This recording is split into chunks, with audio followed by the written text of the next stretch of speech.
Voilà. Alors ceux-là, là, je vais les enlever. Voilà. Et puis je vais remettre quelque chose d'assez simple, hein. Je vais mettre un. Là, il y a des objets très simples ici, cube. Voilà. Je double-clique, il se met à 0.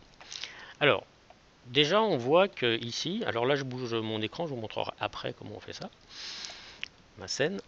Ici, on voit que le point de repère, le gizmo, enfin, pour déplacer cet objet, ça s'appelle le gizmo dans pas mal de logiciels 3D. Il est au sol ici, en bas de l'objet. Donc si je fais de la rotation, il sera ici. Et ça, je peux déjà le bouger. Alors quand je sélectionne mon cube, si je vais dans les propriétés ici, voilà, là je vais pouvoir le mettre en haut. Donc si je le fais tourner ici, il tournera par rapport à ça. Si je le mets en bas ou au centre par exemple, il tournera par rapport à ça, cet axe-là. Donc ça va être son axe de rotation. On appelle ça aussi son point d'ancrage ou son pivot. Alors là pour l'instant je vais le remettre par défaut, c'est-à-dire en bas.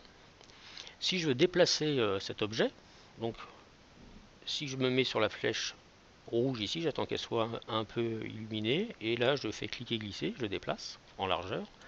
En profondeur, je me mets ici sur le bleu, cliquer glisser, et enfin en hauteur avec le Y, le vert.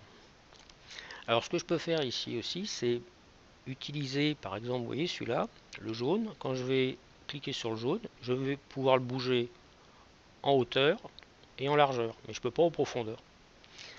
Si je veux cliquer, si je veux déplacer en hauteur et en profondeur, je me mets sur celui-ci. Voilà, lui, en fait, c'est la possibilité de bouger celui-là et celui-là en même temps. Alors, après, ici, si je veux des valeurs précises, bah, je peux me servir des options numériques. C'est-à-dire que là où est ma souris, bah, je vais taper 0, tabulation 0, tabulation 0. Voilà, pareil pour la rotation, ici, 0. Je peux aussi faire tourner ou déplacer en mettant ma souris ici, un peu comme dans Photoshop. Là, je fais cliquer et glisser, je le déplace. Si je fais ça sur la rotation X, voilà, cliquer, glisser, et pareil sur l'échelle. Alors attention, l'échelle, si je fais ça, il le déforme par défaut. Pourquoi? Parce que, alors déjà, je le remets à 1, c'est son échelle par défaut.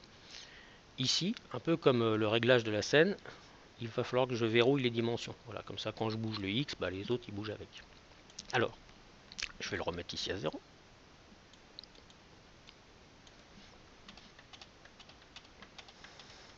Là, 1 et 1. Donc, ça, c'est pour déplacer cet objet. Si je veux après, donc c'est celui-là, ici, le premier.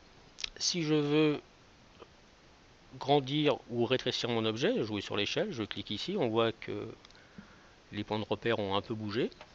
Et ici c'est pareil, je vais pouvoir, si je me mets sur l'objet entier, cliquer, glisser, haut en bas, je peux l'agrandir ou le rétrécir. Alors là je zoome pas, hein, c'est l'objet qui grandit. Si je me mets ici seulement sur un axe, bah, je touche là par exemple celui de hauteur, ici celui de largeur, et un peu comme le déplacement, si je me mets ici, je vais toucher que le X et le Y. Voilà. Alors évidemment, ça se fait de manière numérique, hein, c'est-à-dire qu'à tout moment, je pourrais revenir dessus. Si je veux après le faire tourner, c'est le troisième ici. Voilà. Donc là, on a la possibilité, on voit ce petit axe. Donc ici, si je veux tourner en axe X, c'est-à-dire le rouge, j'appuie, je glisse, je reste maintenu. Voilà. Toujours pareil, il va de manière numérique. Si je me mets sur le bleu, je le bouge en Z, et ainsi de suite. Alors lui c'est un peu plus compliqué parce que si je me mets en plein milieu, vous voyez là je suis en train de le tourner dans tous les sens, je sais pas trop ce que je fais. Donc en principe quand on commence à tourner les objets, il vaut mieux le faire axe par axe.